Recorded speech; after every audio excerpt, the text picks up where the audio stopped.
Sebagaimana yang disampaikan sahabat Yahya bin Mu'adz, bahwa orang-orang yang mulia itu tandanya mereka tidak mudah bermaksiat kepada Allah.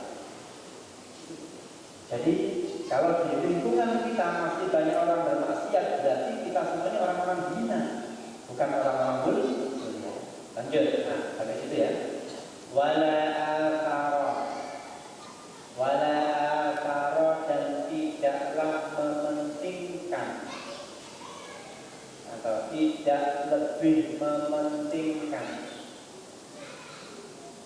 Wala akaro dan tidak lebih mementingkan dunia dunia. La qaddama, yakni tidak mendahulukan,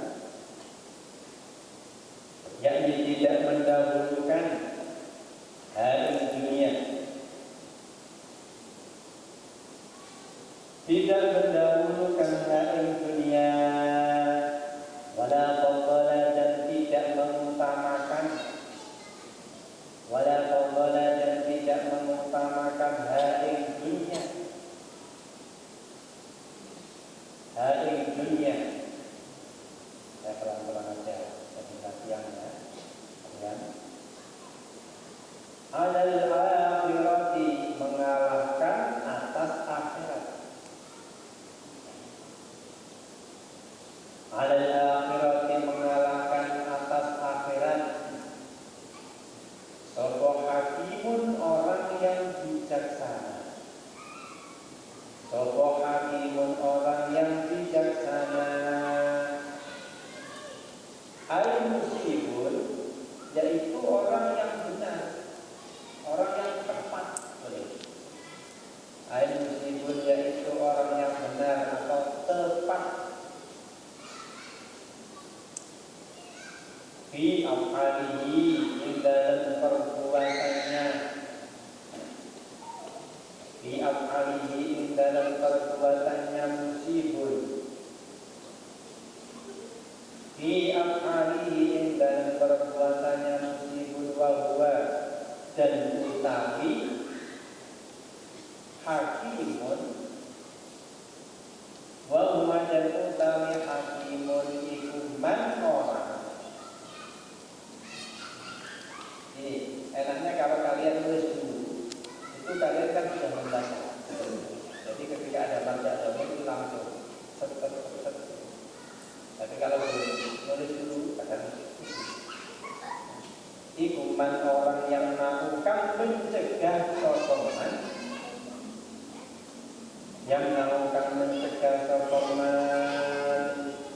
nafsahu ing dirinya man, min olahati aklihi, dari menentang akalnya man. Mukhalafati akli, menentang akalnya man. As-salimi, kang selamat atau kang sehat. As-salimi, kang selamat. As-salimi, kang selamat. Jadi ada dua nasihat yang disampaikan Yahya bin Mu'adz radhiyallahu anhu. Yang pertama sudah saya jelaskan tadi. Yang kedua adalah wala tarad dunya wal akhirah hakim.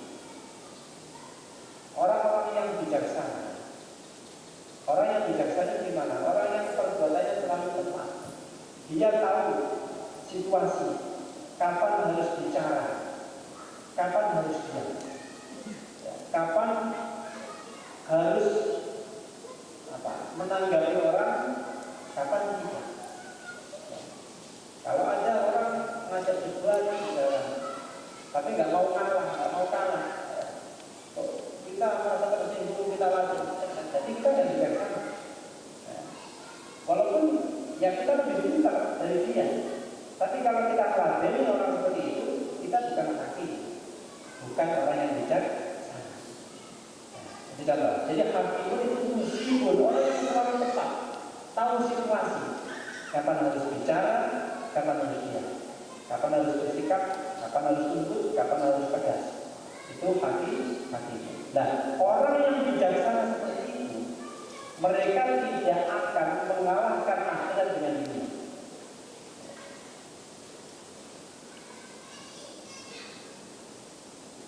Orang yang bijaksana pasti lebih mementingkan akhirat dari dunia.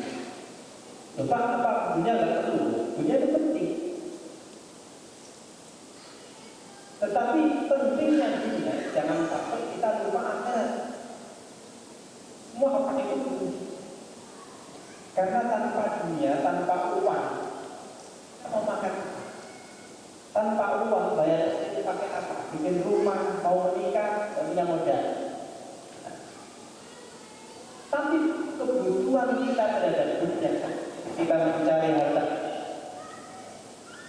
kemudian melupakan akhirat, waktunya sholat zuhur masih kerja, ini harus kita lanjutkan kerja asar gitu. Tapi sholatnya telat. Di kampus ini banyak mahasiswa kita yang mungkin dosen juga itu tidak begitu perhatian dengan masalah sholat. Sholat panggilan azan, zuhur, asar, itu posisi kita kan masih di kampus. Panggilan azan itu bukan hanya dijawab, mau berjawab, sampai selesai. Komat tetap di situ, nggak mau ke masjid. Bukan itu menjawab azan. Menjawab azan adalah melaksanakan sholat. Jadi ketika azan dikumandangkan, kita harus ingat ini bukan suara muadzin. Hakikatnya ini panggilan Allah. Allah yang memanggil kita untuk menghadap Allah. Ya. Allah yang memanggil kita untuk menghadap kepadanya. Kalau yang menciptakan kita sudah memanggil, kok nggak nurut, terus kita ini makhluknya siapa? Itu masalahnya. Kadang masih ada nongkrong-nongkrong gimana. Nah, sekarang Anda sudah jadi anak ahad bagi yang baru. Hal-hal yang mungkin pernah dilakukan seperti itu harus tinggalkan. Ya, mungkin anak ahad yang lama, kalau masih punya sifat seperti itu tinggalkan. Ketika ada azan langsung datang di mana suara azan terdekat yang kita dengar. Karena disitulah panggilan Allah diperdengarkan. Nah, itu kita mementingkan akhirat daripada dunia. Makanya orang yang bijaksana, itu tahu mana yang harus didahulukan. Bahkan mereka hidup ini sebenarnya menunggu waktu sholat. Hidup itu menunggu waktu sholat. Jadi yang ditunggu itu sebenarnya sholat itu. Sambil menunggu kita ada kuliah, ada rapat, ada pekerjaan apa, itu sambil tunggu sholat. Ketika yang ditunggu sudah datang, ya sudah kita segera sholat. Usahakan jalan jamaah. Itulah kebijaksanaan yang sebenarnya. Padahal masih wajar, masih aman. Jadwal itu sesuaikan dengan waktu sholat. Ya, jadwal sesuaikan dengan waktu sholat. Waktu sholat cuma berapa menit sih? Jadwal kita dari pagi sampai sore. Masa kita masih nggak paham? Nah, jadi yang seperti ini muncul dari mana? Dari kebijaksanaan. Tahu mana yang perlu dilakukan, mana yang perlu dinomorduakan. Kalau kita belum mampu melaksanakan itu, kita belum bijaksana. Makanya walaupun ada orang pintar, ya, kalau dia nggak bijaksana, yang pintarnya itu jadi bahan tawaan orang. Jadi seperti orang sok-sokan. Padahal dia memang aslinya pintar. Kenapa? Dia tidak berlatih bijaksana di dalam menghadapi antara dunia dan akhirat. Nah, sekarang mulai kita belajar bagaimana kebijaksanaan ini dibangun. Ya, itu yang seharusnya kita lakukan. Makanya santri itu bukan hanya akal, otak yang diasahkan, Tapi nomor satu adalah hati. Karena hati inilah raja di dalam tubuh kita. Raja di dalam tubuh kita itu hati. Ketika hati sudah bagus, insya Allah yang lain-lain nanti akan ikut bagus. Tapi kalau hati belum bisa dikendalikan, ya, maka otak kecerdasan kita, ilmu tinggi kita itu akan menjerumuskan. Nah, disinilah kebijaksanaan itu juga lahir dari kepekaan hati. Makanya orang yang bijaksana dikatakan mereka tahu namanya hati. Nah, jadi tetap dunia penting asal jangan mengalahkan akhirat. Wal tuqti maqala wal maqala utawi maqala as-saminatu kang ke-8. Maqala yang ke-8 itu anil A'masy dari A'masy. Anil A'masy dari A'masy. A'masy itu panggilan. Jadi ulama-ulama dulu itu ada panggilan yang sejak kecil, walaupun panggilannya tidak bagus. Nah, Mas ini kenapa? Orang belekan. Jadi, belekan. Ada namanya as-as. Nah, as-as itu juga panggilan. As-as itu yang rambutnya darah sisiran. Nah, itu as-as. Ya. Jadi kalian yang belekan bisa dipanggil as-mas. Yang jalan pakai hijau, as-as. Ya, itu panggilan sejak kecil sampai jadi ulama pun masih panggilannya seperti itu. Itu terang-terang dulu, nggak marah ya, karena itu sudah terang panggil dia bagaimana. Seperti Hatim Al-Asam. Hatim Al-Asam apa artinya Al-Asam? Tahu Al-Asam? Tuli, budek, bolot. Nah, tahu bolot ya? Bolot kalau dengar uang dia dengar, kalau lagi dikatain pekerjaan, jadi Al-Asam masak, ya, Al-Asam Hatim budak, gitu kan? Ulama besar itu. Kenapa kok dapat julukan Al-Asam? Itu sejarah. Beliau ini orang yang alim dan bijaksana, hakim. Satu hari ada seorang perempuan, ya, konsultasi, tanya hukum kepada beliau. Di situ ada beberapa, ya, murid yang lain, ya, selain dia. Ada. Kemudian karena tergesa-gesa, ya, tanya sesuatu. Ternyata perempuan itu betul. Kan biasa, kadang orang perempuan itu, ya, laki-laki, tahu ya. Kalau tanya biasanya gitu kan. Jadi kalau nggak ada suaranya itu disuruh jahit, baunya siapa ini? Tapi yang keras itu justru tidak tahu. Tapi kalau di depan orang, apalagi di depan ulama besar, walaupun nggak tahu, kalau keras malu nggak? Malu. Ini di depan ulama besar. Ketika tanya, kalau tanya, oh kamu tuh dia. Nah, Imam Hatim ini pura-pura nggak dengar. Ya ini, baik. Saya tanyakan tadi itu gimana menurut Kiai? Apa? Kamu tanya apa? Akhirnya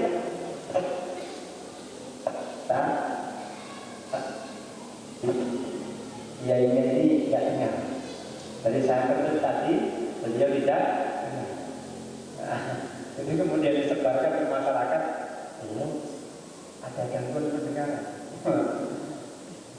Ada riwayat seperti itu. Itu karena beliau bijaksana. Andai kan beliau ngaku, tambah jauh ya jawabannya ini. Ini langsung pucat, ya kan? Kenapa? Wah, berarti kan saya tadi juga dengar. Nah, jadi karena beliau bijaksana, menghargai orang tadi, ya, maka dia tidak malu, beliau pura-pura itu. Itu mencontoh Rasul. Rasul itu sangat bijaksana. Ketika di jamuan, ya, ketika ngumpul seperti ini, setelah makan mereka ngumpul mau sholat isya. Mau sholat isya, karena kalau sholat isya itu di zaman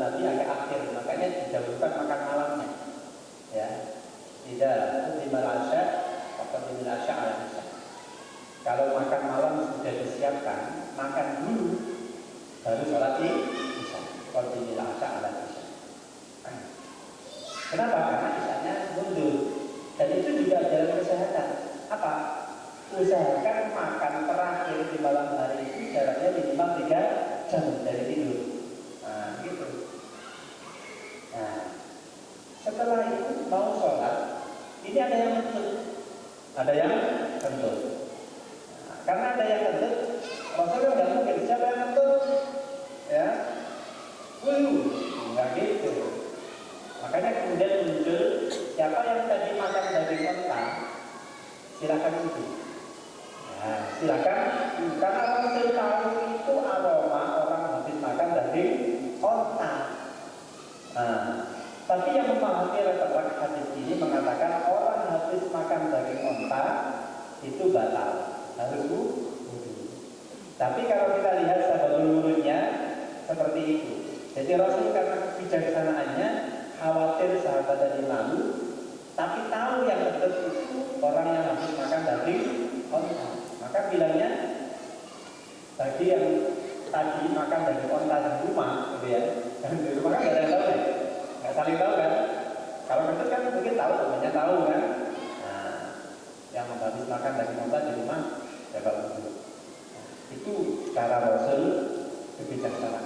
Nah, ini yang harus kita tirukan. Jadilah orang yang bijak. Nah, lanjut. Al-Ahmas ismu utawi namanya Ahmas itu Sulaiman bin Mihran. Sulaiman bin Mihran Al-Kufi bangsa Kufah. Jadi beliau tinggal di Kufah. Radhiyallahu anhu.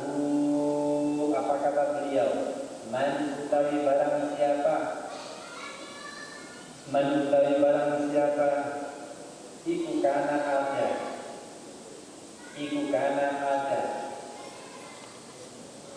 Oporok sumalihi pokok hartanya man atau modal utamanya man iku at-taqwa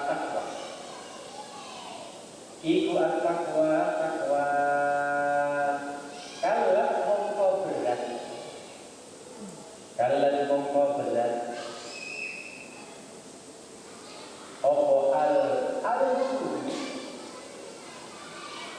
lisan ini jamak ya, lisanun al-jud atau al-sinatun. Opo al-sunu lisan an wasfi ridhi dari mensifati keuntungan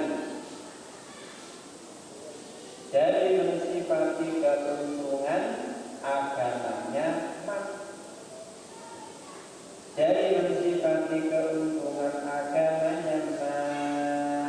Nah, itu satu. Terus yang kedua, waman dan utawi barang siapa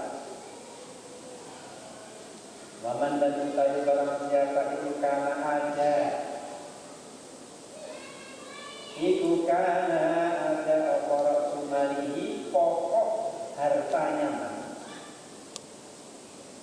modal utamanya man, oleh pokok hartanya man ikhwat dunia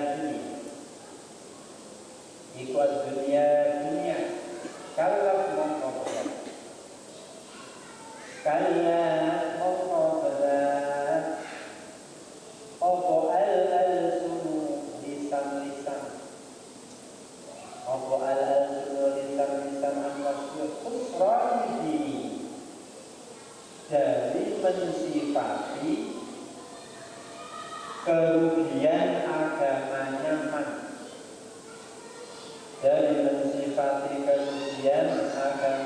man.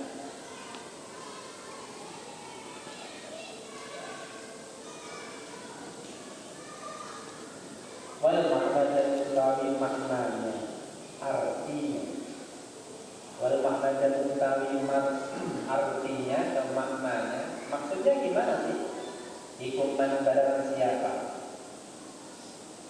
iku man barang siapa, iku man utawi sapane wong barang siapa iku tamasaka berpegang sapa man, berpegang sapa man alat takwa atas takwa. Barang siapa berpegang pada ketakwaan, imtithali awamirillahi, kelawan tunduk patuh sama perintah-perintah Allah, imtithali awamirillahi, kelawan tunduk perintah-perintah Allah Ta'ala, wajtina bil ma'ashi, wajtina bil ma'ashi, dan menjauhi maksiat-maksiat.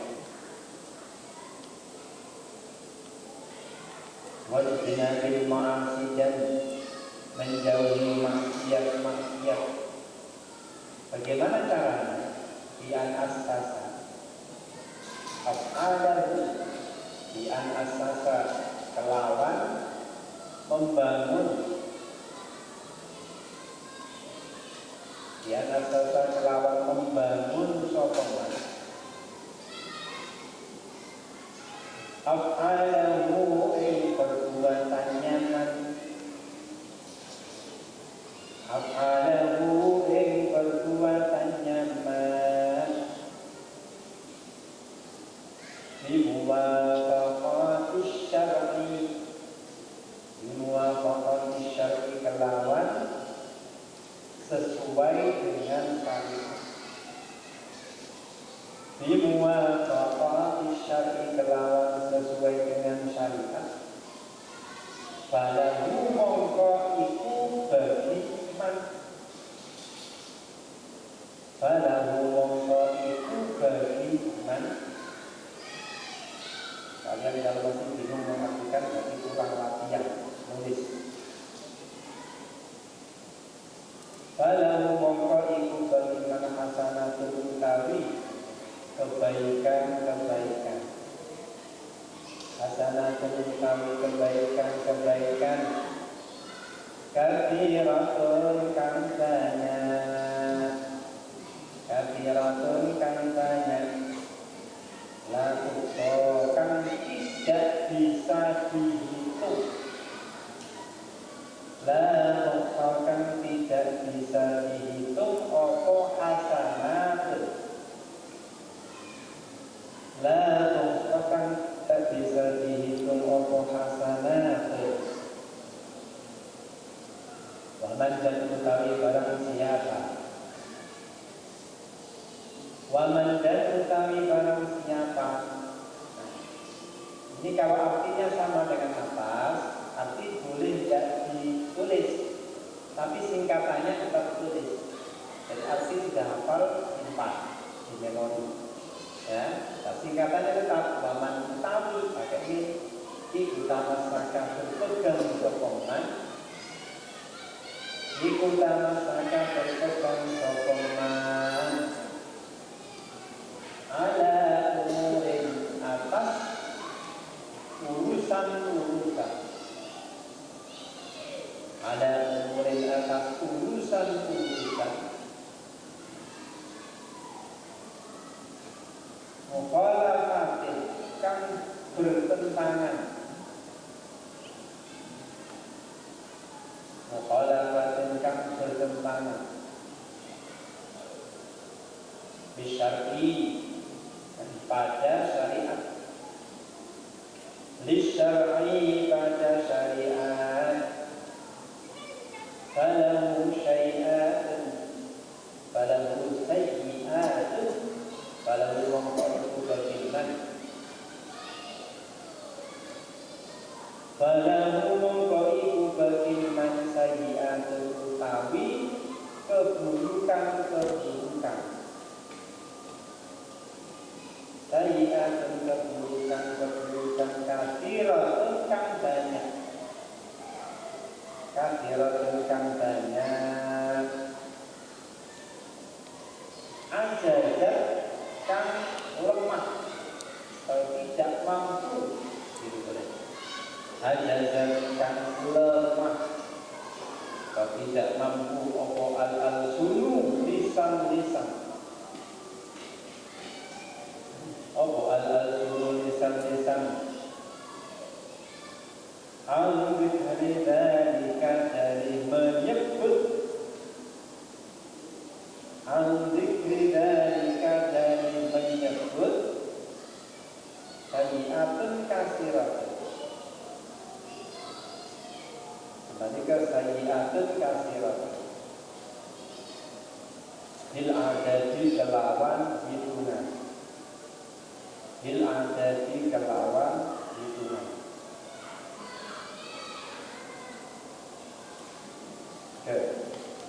Al-A'mas mengatakan ini, maka al-sumani takwa kalat al-asu al-maghfirih hadis. Jadi hidup itu kalau didasari ketakwaan, hidup kalau didasari ketakwaan, ini bahasa mereka itu Rasulmani. Rasulmani ini dalam dagangan adalah modal utama. Orang modal utamanya takwa. Ya. Itu orang kalau sudah takwa menjadi dasar pijakan, dia berbuat, dia berkata, dia bertindak, pijakannya adalah takwa, maka tidak ada lisan yang mampu menghitung kebaikan agama. Sebaliknya, orang yang pijakannya adalah dunia, orientasinya dunia, hanya cari uang, hanya cari jabatan, hanya cari ketenaran, hanya cari pengaruh, hanya cari pengikut. Itu semua kan masa dunia. Yang seperti itu, ya, maka tidak ada yang dapat menghitung kerugian dia. Man tamassaka 'ala taqwa bil bithali awamirillah wa ijtinabil ma'asi bi an asasa af'ala min muwafaqati syar'i. Maksudnya adalah ketika orang dalam setiap tindakan itu berpegang pada ketakwaan, pijakannya itu takwa. Takwa itu apa? Imtithal awamirillah wa ijtinabu nawahi. Jadi kita harus tahu mana perintah Allah, mana yang dilarang. Itu saja, itu sederhana. Kita cari tahu mana yang dilarang oleh Allah, tinggalkan. Mana yang diperintah oleh Allah, lakukan. Sederhana. Karena semua perintah Allah itu pasti cocok dengan akal kita, cocok dengan kehidupan masyarakat, cocok dengan fakta sosial yang sesuai dengan akal sehat. Kita tidak usah terlalu memikirkan bagaimana ya orang nanti begini, bagaimana menghadapi orang ini. Tidak mesti. Kenapa? Ketika kita menerapkan ketakwaan, pasti akan berakhlak baik, ya. Pasti akan ramah dengan orang, pasti akan sopan. Sopan kita bukan karena orang itu. Kalau kita hanya sopan sebab dia dosen kita, rugi kita, tidak ada pahala. Karena kalau dia tidak ajar, kita tidak sopan lagi. Karena kita terbukti di Al-Quran ini. Kalian jangan sampai sama. Saya itu dosen di sini sudah lama, 16 tahun. Mengalami majelis itu lebih dari 70% per kelas. Per kelas. Sopan sekali, lurus sekali ketika saya ajar. Setelah berlalu semesternya, nggak nyapa. Itu dialami oleh hampir semua dosen. Kenapa seperti itu? Karena sopannya dia, tunduknya dia, nurutnya dia, takut nggak dapat nilai A. Karena takut, ya, nggak sampai dapat nilai bagus. Kalau itu yang jadi orientasi, itu bukan berangkat dari takwa, itu berangkat dari dunia. berangkat dari keinginan duniawi. Apa duniawi? Nilai kita itu duniawi, nilai bagus, ijazah itu duniawi, sehingga kita sering berpura-pura menjadi orang baik, berpura-pura menjadi santri yang taat, padahal di hatinya dendam. Kenapa? Berangkatnya bukan takwa, tapi terpaksa saya harus tinggal di Makkah. Terpaksa karena dia membina saya.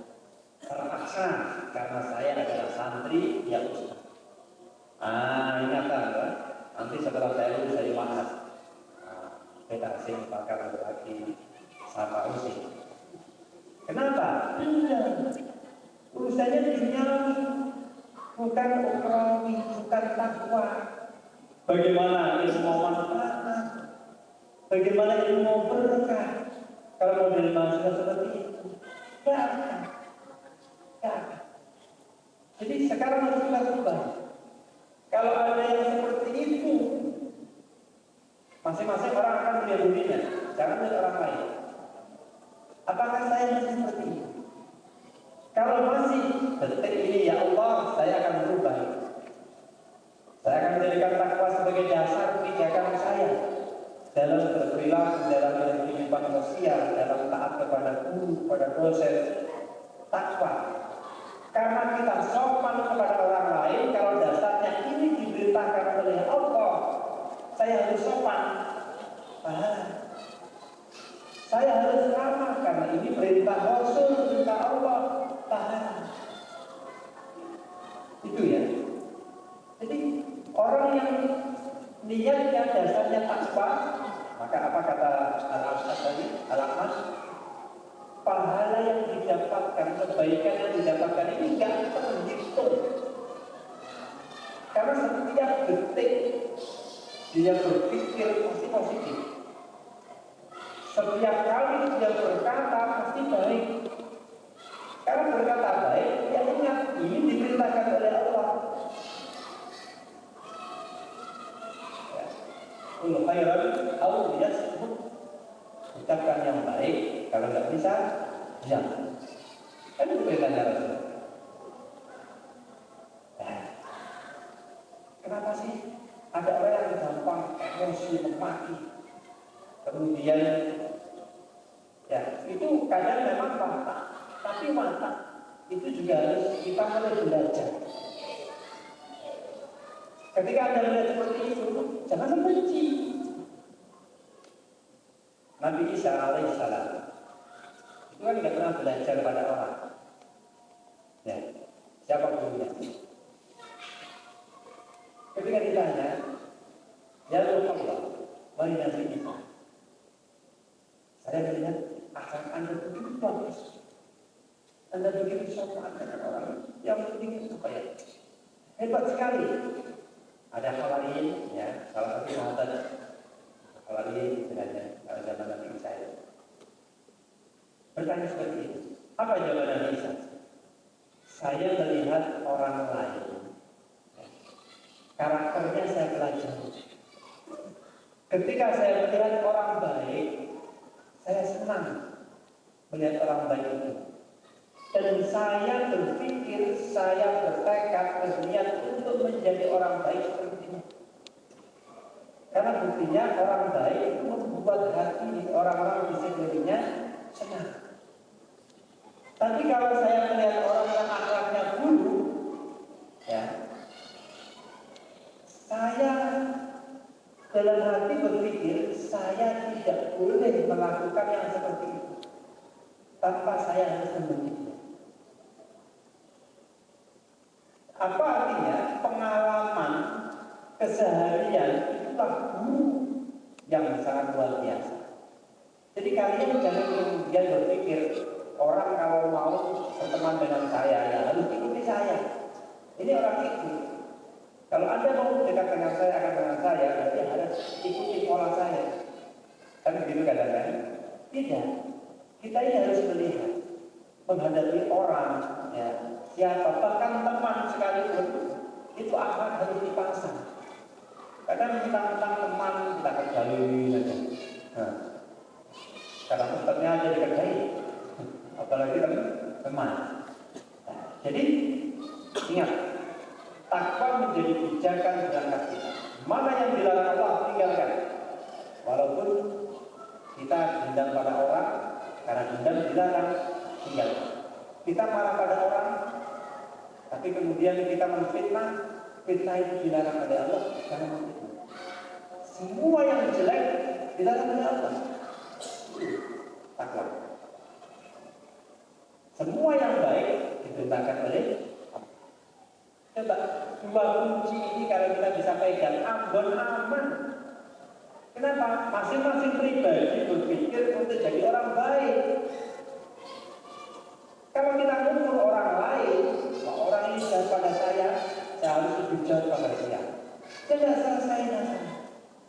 Ya, ada bertikai dua orang berkelahi, masing-masing bawa orang satu kampung. Tidak selesai-selesai. Itu masih terjadi di lingkungan kalian, lingkungan saya, lingkungan kita semua di Maluku. Dengan belajar kitab ini, setidaknya kita harus tercerahkan dengan kondisi yang seharusnya kita lakukan. Dan Anda harus menjadi para pencerah masyarakat. Betul-betul agent of change, terbukti dan buktikan nanti di masyarakat dengan bermodal apa. Oke, itu dulu. Kita ngaji tidak banyak. Bahkan saya belum bisa mengartikan, belum bisa nulis rekor. Tapi yang terpenting, lakukan apa yang ada di dalam kitab. Yang saya jelaskan dari kitab ini kita lakukan bersama, sehingga kita mampu merubah diri kita itu dari dalam, bukan dari luar. Kalau merubah dari luar itu hanya kepura-puraan.